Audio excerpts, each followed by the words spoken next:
10ই জুলাই বুধবার বাগদায় উপনির্বাচন আর বাগদা জয়ে এবার মরিয়া তৃণমূল, কারণ হাত জোর করে ভোট চাইলেন সাংসদ তথা মন্ত্রী পার্থ ভৌমিক। সেই ছবি আপনাদের দেখাবো। আজ মধুপর্ণা ঠাকুরের হয়ে প্রচারে যান পার্থ ভৌমিক, আর সেখানেই হাত জোর করে ভোট চাইলেন পার্থ ভৌমিক।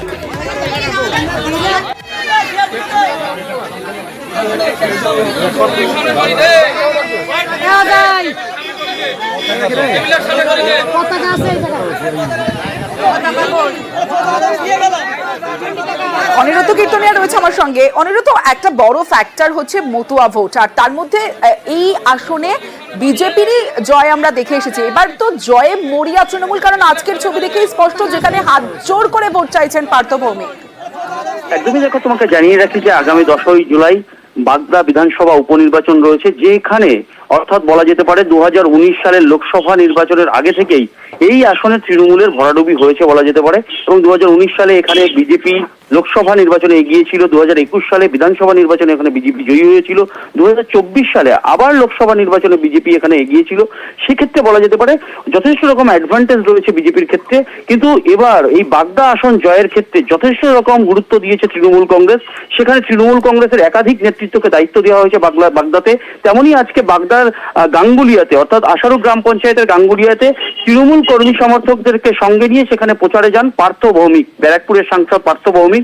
সেখানে বলতে শোনা যায় যে 2016-তে আপনারা আমাদেরকে হারিয়েছেন, 21-এ আপনারা হারিয়েছেন, 24-এ হারিয়েছেন, একবার আমাদেরকে সুযোগ দিন। হাত জোর করে তিনি ক্ষমা চেয়ে নেন।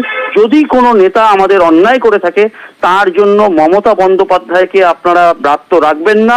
মমতা বন্দ্যোপাধ্যায় গরিবের জন্য উন্নয়ন করে, হাত জোর করে মানুষের কাছে ভোট ভিক্ষা চান, এবং যতক্ষণ না পর্যন্ত সাধারণ মানুষ তারা সম্মতি দিয়েছে যে হ্যাঁ আমরা ভোট দেব, ততক্ষণ পর্যন্ত কিন্তু পার্থ ভৌমিক হাত জোর করেই বলেছেন যে আপনারা একবার সুযোগ দিন। যদি মধুপর্ণা কাজ না করে আগামী 2 বছর পরে 26 সালে আপনারা ফেলে দেবেন, কিন্তু মমতা বন্দ্যোপাধ্যায় গরিবদের জন্য উন্নয়ন করে, মমতা বন্দ্যোপাধ্যায়ের পাশে থাকুন।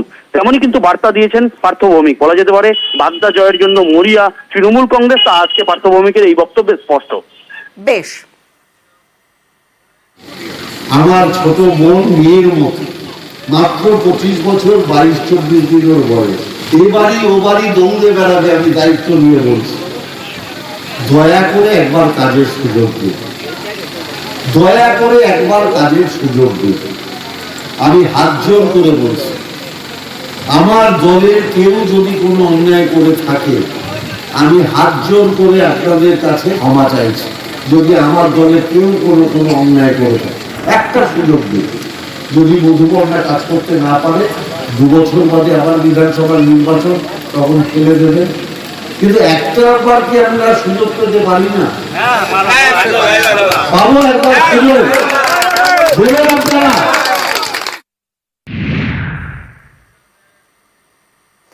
দেবকে ক্লিনচিট সিবিআই এর, দুর্নীতিতে ক্লিনচিট সাংসদ অভিনেতা দেব। নিয়োগ দুর্নীতি মামলায় দেবকে ক্লিনচিট এবার সিবিআই এর। ভাইরাল অডিওতে দেবকে নিয়ে অভিযোগ, সিবিআই তদন্ত চেয়ে হাইকোর্টে মামলা। অর্ণব রয়েছে আমার সঙ্গে, অর্ণবের সঙ্গে কথা বলবো। অর্ণব, সিবিআই কিসের ভিত্তিতে এই তথ্য জানালো? দেখো, ঘাটালের বাসিন্দা বাপ্পাদিত্য ঘোষ তিনি মামলা করেন কলকাতা হাইকোর্টে এবং সিবিআই তদন্তের আবেদন রাখেন, কারণ তিনি সোশ্যাল মিডিয়ায় জানতে পেরেছেন এবং বেশ কিছু ভাইরাল অডিও তিনি আদালতের সামনে নিয়ে আসেন। সেখানে বলা হয় দীপক অধিকারী বা ঘাটালের সাংসদ দেব এবং তার বিয়ে, তাদের বিভিন্ন যে কনভারসেশন রয়েছে তাতে নিয়োগ দুর্নীতি মামলায় অর্থাৎ চাকরি টাকার বিনিময়ে দেওয়ার এই যে চক্র, সেখানে দেব জড়িয়ে থাকতে পারে। তাই সিবিআই তদন্ত হোক। সিবিআই কে অবস্থান জানানোর নির্দেশ দিয়েছিল আগেই বিচারপতি অমৃতা সিনহা। আজকে সিবিআই তারা তদন্ত বা অনুসন্ধান তাদের প্রক্রিয়া করার পর আদালতে যে রিপোর্ট পেশ করে একেবারে কনফিডেন্সিয়াল শুধুমাত্র বিচারপতির কাছে, সেই রিপোর্টে সিবিআই দাবি করে দীপক অধিকারীকে জড়িয়ে নিয়োগ দুর্নীতি মামলায় ভাইরাল অডিওকে জড়িয়ে যে অভিযোগ করা হচ্ছে সেটা ভেগ, অর্থাৎ সেটা ভিত্তিহীন, সেটা টেকসই নয়। এবং যে ইউটিউব বা সোশ্যাল মিডিয়াতে ফেসবুক বা বিভিন্ন জায়গায় যে দীপক অধিকারী বা দেবের গলা বলা হচ্ছে বা তার বিয়ের গলা বলা হচ্ছে নিয়োগ দুর্নীতি মামলার সঙ্গে, এই পুরো বিষয়গুলো ইউটিউবের ভিডিও, সোশ্যাল মিডিয়ার ভিডিও, সেগুলিকে সিবিআই পরখ করেছে, দেখেছে এবং তার ভিত্তিতেই সিবিআই এই পুরো অভিযোগটাকে ভেগ বলে আদালতের সামনে রিপোর্ট দিয়ে জানাচ্ছে। কাজেই রিপোর্টে সিবিআই যেখানে ভেগ বলছে, তাহলে সিবিআই কিভাবে তদন্ত করবে? কাজেই কোন রকম নির্দেশ ছাড়াই মামলাটা নিষ্পত্তি করে দিলেন বিচারপতি অমৃতা সিনহা। এবং একই সঙ্গে সিবিআই এই রিপোর্টের যে বিষয়টি উল্লেখ করা হয়েছে যে সিবিআই আদতে এই রিপোর্টে কি পেয়েছে এবং এর মধ্যে কোনো ইনগ্রেডিয়েন্টস নেই, অর্থাৎ তদন্ত করার মতো নিয়োগ দুর্নীতি সম্পর্কযুক্ত কোনো বিষয় জড়িয়ে নেই, তাই সেটাও কিন্তু আদালত আজ নির্দেশে এটা লিপিবদ্ধ করেছে দেবের বিরুদ্ধে সিবিআই রিপোর্ট কি এবং এই তদন্ত হওয়ার মতো কোনো গ্রহণযোগ্যতা এই অভিযোগের নেই, তাই মামলাটাও নিষ্পত্তি করে দিয়েছেন বিচারপতি। বেশ, আইনের ওপর বিশ্বাস আছে, ভোটের রাজনীতি ছাড়া কিছু নয় বলছেন অভিনেতা সাংসদ দেব। তখনও বলেছিলাম, এখনো বলছি কি আমার ভারতবর্ষের আইনের উপরে বিশ্বাস আছে, আমাদের আদালতের উপর বিশ্বাস আছে, এবং আমি তখন বারবার করে বলেছি এগুলো সব ভোটের জেতার রাজনীতি। এবং আমি তখনও বলেছিলাম কি আমি কোনো এই ধরনের দুর্নীতি বা কারোর সঙ্গে এরকম আমার কথা হয়নি, এগুলো সব ফেক কল। কিন্তু যা হয়, মানুষ যখন জেতার জন্য যা ইচ্ছে তাই যতটা নিচু নামা যায় ততটা নিচু নেমে জেতার চেষ্টা করেছে। কিন্তু আমি এটুকু জানতাম, ঘাটাল লোকসভা কেন্দ্রের মানুষ আমাকে বিশ্বাস করেছে, তারা জানে আমি কি নয়। তো আজকে সেইটাই রায় বেরোলো কি, এবং মাননীয় আদালত যেটা বললেন কি এটা সব ফেক। দেশের আইন, দেশের কনস্টিটিউশনের উপরে তো কেউ না, আইনের উপরে আস্থাটা আরো বাড়িয়ে দিল আর কি। গৌড়বঙ্গ বিশ্ববিদ্যালয়ের দিকে নজর রাখবো। যে ছবি আপনারা দেখছেন, বিক্ষোভ দেখাচ্ছেন ছাত্রছাত্রীরা। কেন? কারণ ফেল করেও অবাক দাবি তাদের। ফের পরীক্ষা নেওয়ার দাবি অকৃতকার্যদের। গৌড়বঙ্গ বিশ্ববিদ্যালয়ের নজিরবিহীন খারাপ ফল। প্রথম সেমিস্টারে অকৃতকার্য 7,000-এর বেশি পড়ুয়া, তাই তাদের পুনরায় পরীক্ষা নেওয়ার দাবি অকৃতকার্যদের। সেবক রয়েছে আমার সঙ্গে। সেবক, বিক্ষোভ দেখালেন, নজিরবিহীন খারাপ ফল, কিন্তু বিশ্ববিদ্যালয় কর্তৃপক্ষ তাদের কি বক্তব্য? দেখো, বিশ্ববিদ্যালয় কর্তৃপক্ষ ইতিমধ্যেই খারাপ ফলের তদন্ত কমিটি করেছে, সেই তদন্ত কমিটিকে রিপোর্ট দিতে বলা হয়েছে। তারা খতিয়ে দেখছে ঠিক কি কারণে এত খারাপ ফল। কারণ বিশ্ববিদ্যালয় কর্তৃপক্ষও বলছেন যে ফল হয়েছে তা আশানুরূপ নয়, কারণ জাতীয় শিক্ষানীতি চালুর পর এটাই ছিল স্নাতকোত্তরের কলেজগুলিতে প্রথম সেমিস্টারের পরীক্ষা। সেখানে দেখা যাচ্ছে যে মোট পরীক্ষার্থী মালদা আর 2 দিনাজপুরের সব মিলিয়ে 25টি কলেজ গৌড়বঙ্গ বিশ্ববিদ্যালয়ের অধীন। এই কলেজগুলি 37,748 জন পরীক্ষা দিয়েছিল, তার মধ্যে সব বিষয়ে 40% বেশি পেয়েছে মাত্র 1242, যা 3% মতো। বাকি 97% পরীক্ষার্থী এক বা একাধিক বিষয়ে 5 মার্ক পায়নি। আর এতেই আর এর পাশাপাশি 7,000-এর বেশি পড়ুয়া যারা একবারেই অকৃতকার্য হয়েছে। আর এরই প্রতিবাদে আজকে বিক্ষোভ দেখায় তারা, বুঝতে পারছি। আমাদের ফার্স্ট সেমিস্টারে সবাই ছাত্রকে ফেল করা হয়েছে, ঠিক আছে, 1500 যে মেয়ে মানে পরীক্ষা দিয়েছে সবার 22 এসছে, এটা কখনো সম্ভব? প্রাপ্য নাম্বার আমরা পাইনি, কেউ পাইনি, অনেক স্টুডেন্টদের ফেল করানো হয়েছে। কি দাবি? আমাদের দাবি হলো আমাদের প্রাপ্য নাম্বার দেওয়া উচিত আমাদের সবাইকে। আমরা তো দাবি করছি আমাদেরকে পাস করে দেওয়া হোক বা প্রাপ্য নাম্বার দেওয়া হোক, এটুকুই আমরা চাই।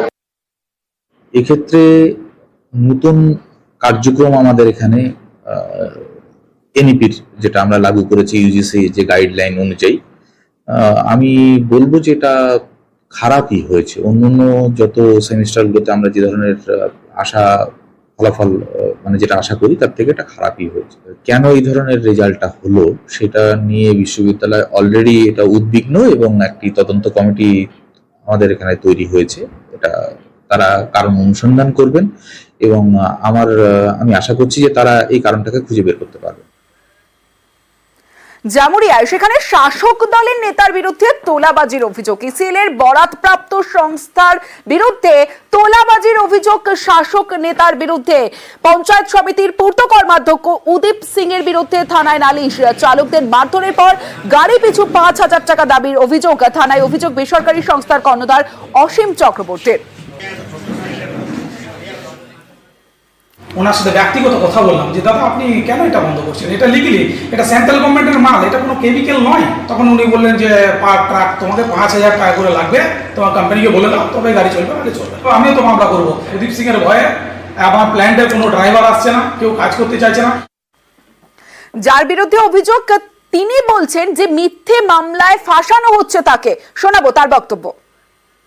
ছাই একটা কোম্পানি কেমিক্যাল ডাস্ট, যেটা নিয়ে খুবই মানুষের অসুবিধা হয়েছিল, তার আমরা প্রতিবাদ করেছিলাম। আমার যদি কোথাও ভুল হয়ে থাকে তাহলে আমার দল শাস্তি দেখ, আমার উপর মামলা হোক, আমি মেনে নেব।